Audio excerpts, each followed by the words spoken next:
Good morning. Happy Thursday. And yes, today is Thursday. Yesterday, I made the mistake of saying Happy Thursday, and it was actually Happy Wednesday. I didn't realize until I got off the live that I was mistaken because I'm so used to coming on Thursdays. But anyways, I came on just a couple of minutes early today because I was so excited about this topic. I did it a couple years ago, but since then I've had so much more information come in.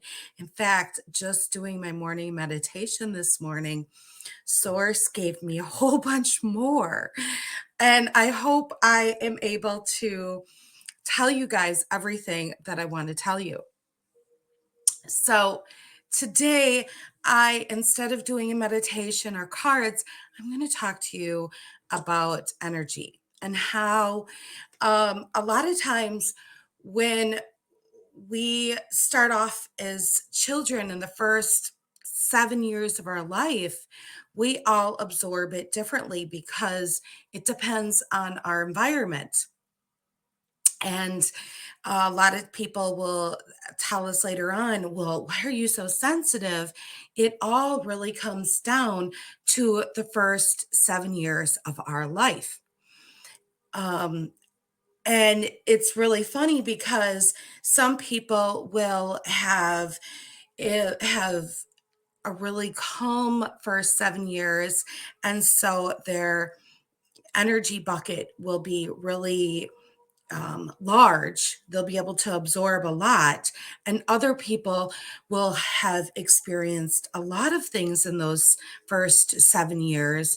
And so their bucket will be really small. And I'm going to explain this. I was shown to explain this to you with crystals, which I love to play with crystals anyways. So this is going to be really fun. So anyways, I'll show you. I'm going to show you here. When we are first born, we each receive like a conduit, a little bucket. Some people, and normally our buckets are about the same size, and then as we start to have experiences, hey, uh, things start to happen. And so they start to become more shallow. We are not able to absorb as much. And then other ones who maybe their life has been really calm and able to, their life, they didn't have a lot of things in their first 7 years that experience. Their life is going to be their bucket is going to be very big. So they're going to have a lot of ability to absorb a lot of things. So when things happen, like say you have someone stresses you or triggers you, you have something, a little drop in your bucket. And no big deal. It's just one little thing. But say another thing comes along and someone, someone hurts your feelings, another drop in your bucket.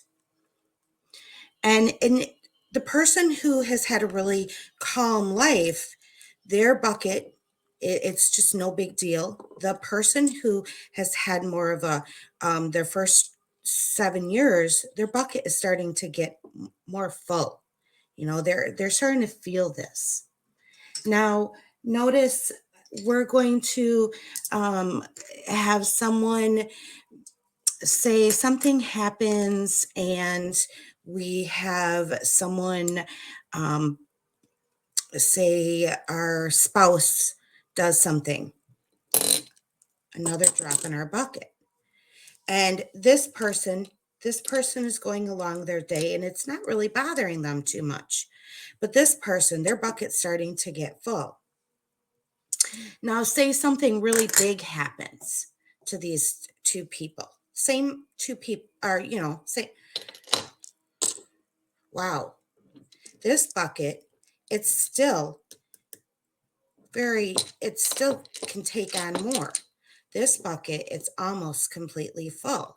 If you notice, it's like, oh, the screen. It's like it's starting to get more full. So then say something else happens and we have experienced we injured ourselves. This person, they can handle that. This person, it's almost like overfilling filling now. Say another thing occurs, like we get a bill. This person can still handle that. This person, it's like a mound. They're starting to get a mound. It's starting to feel like overwhelming to them. And say another thing has happened and they, say their friend calls and tells them they can't babysit or something, just something small. And we'll put a bigger one in this one and a smaller one in this one. But still, this one, it's like, I'm trying to find ones that are equal size. But you start to notice this one is still able to handle a lot. And this one, it's like, see, it overfills. And this one has now not been able to handle that. And so that's what happens is the ones who have had that trauma in the first 7 years, they're more likely to not, their buckets overfill faster. Where this first one, the one who has not received a lot of trauma in their first 7 years, their buckets can continue to fill and they can go more and more and not have that experience. So, but this one, it's like, don't give me any more. I can't handle this. This is just too much. So that's why when we start figuring out what is bothering us in today's world, we can figure out, okay, why is this bothering us? But then we can also go back and heal that aspect from the past. And that's when we do the most healing. That's where it's most effective. Because if we can figure out how those that has been that's affected us, that's why like this person will have more sensitivities to like foods. They're going to pick up on this person is going to be actually very sensitive to all kinds of things. And in a lot of ways, that is going to be their superpower.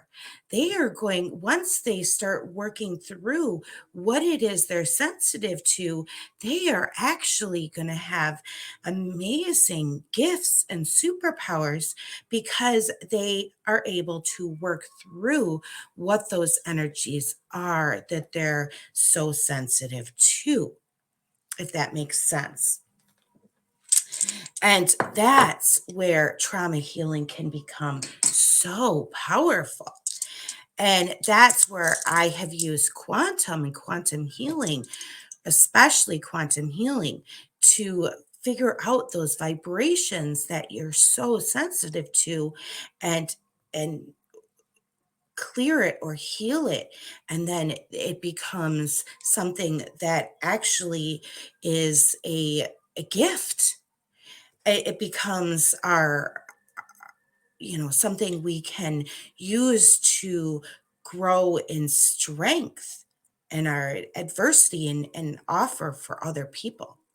So it's not something that, yes, we might not be able to, and also even knowing, okay, maybe I don't handle these things, but also understanding what you can and can or cannot put up with is also a gift.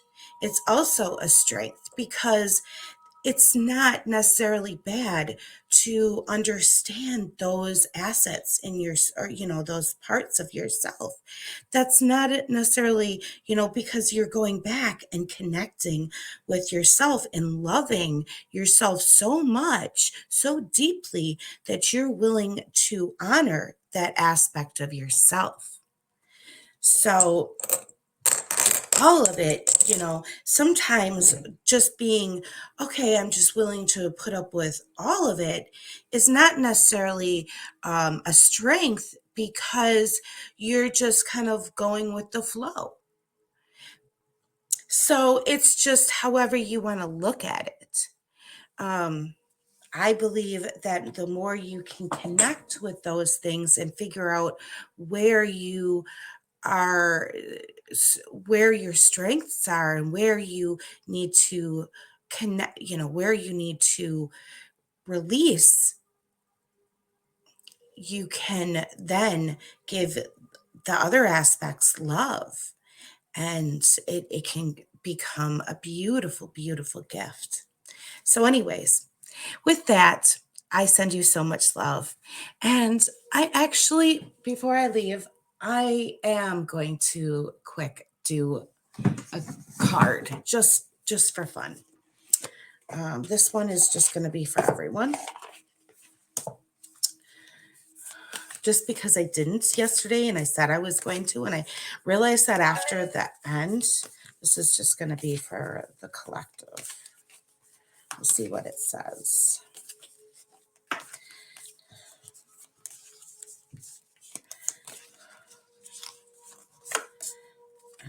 Oh, beautiful.